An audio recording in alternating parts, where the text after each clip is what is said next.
সংগ্রামী বন্ধুগণ, আপনারা জানেন গাইবান্ধায় মানববন্ধন এবং বিক্ষোভ সমাবেশের নামে সনাতনী সংখ্যালঘুদের আরাধ্য দেবতাকে উপেক্ষা করে সেই ব্যানারে জুতা নিক্ষেপ করা হয়েছে। সংগ্রামী বন্ধুগণ, আজকে একটা মন্দির করা নিয়ে বলতেছে যে বাংলাদেশের সার্বভৌমত্ব নিয়ে সমস্যা হচ্ছে। আমরা সনাতনীরা স্পষ্ট বলতে চাই, এই বাংলাদেশের স্বাধীনতা সার্বভৌমত্ব রক্ষায় আমরা সর্বদাই তৎপর আছি, ছিলাম এবং থাকবো। সেই ৭১ সালে মহান মুক্তিযুদ্ধে আমাদের পূর্বপুরুষেরা নিজের তাজা রক্ত ঢেলে দিয়ে এই বাংলাদেশকে স্বাধীন করেছে। তারই ধারাবাহিকতায় আমরা পেয়েছি স্বাধীনতার ৫৪ বছরে বাংলাদেশে ৭৫ লক্ষ হিন্দু জনসংখ্যা শূন্য হয়েছে। এদেশের সনাতনীরা কি খাল বিল নদ নদী দিয়ে ভেসে এসেছে?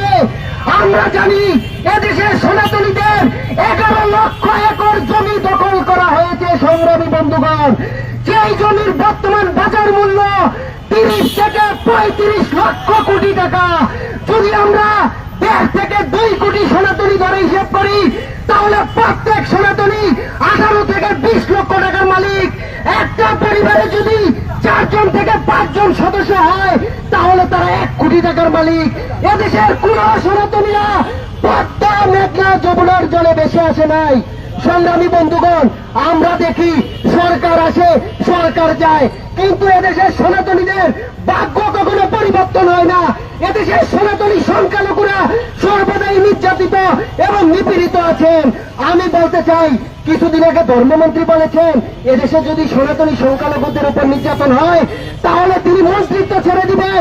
তিনি কি দেখতেছেন না এদেশের সনাতনী সংখ্যালঘুদের প্রতিমা অবমাননা করা হচ্ছে, ধর্মীয় প্রতিমা মূর্তি বানাতে বাধা দেওয়া হচ্ছে?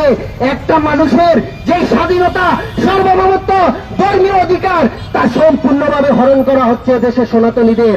আমরা স্পষ্ট বলতে চাই, ৫ই আগস্টের পরে কিন্তু এদেশের সমগ্র সনাতনীরা কঠিন থেকে কঠিন আন্দোলন গ্রহণ করেছে। যদি মনে করে এদেশের সনাতনীরা দুর্বল, তাহলে আমি বলবো আপনারা বোকার স্বর্গে বসবাস করেন। প্রয়োজনে আবারও রাজপথে চোখে চোখ রেখে এদেশের সনাতনীরা তাদের দাবি আদায় করবে। বলতে চাই, এদেশের প্রতিদিনা কোনো সমস্যা নয়, মূল কারণ হলো এদেশের সনাতনীদের মন্দির করতে দেওয়া হবে না।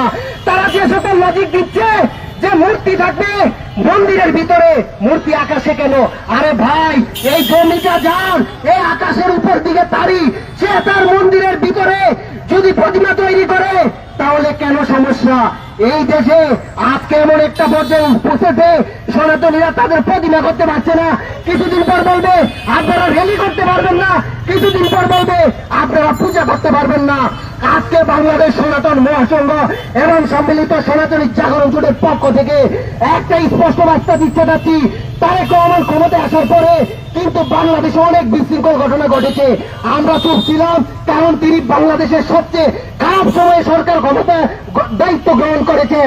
কিন্তু তিনি সেই সুযোগকে যদি কাজে না লাগিয়ে যে সকল অপশক্তিকে খুশি করার জন্য হিন্দু নির্যাতন সহ্য করছে, তাদের 1% ভোটও তারেক রহমান পায়নি। কিন্তু এদেশের সনাতনীরা 99% ভোট দিয়ে কিন্তু ওনাকে ক্ষমতায় এনেছে।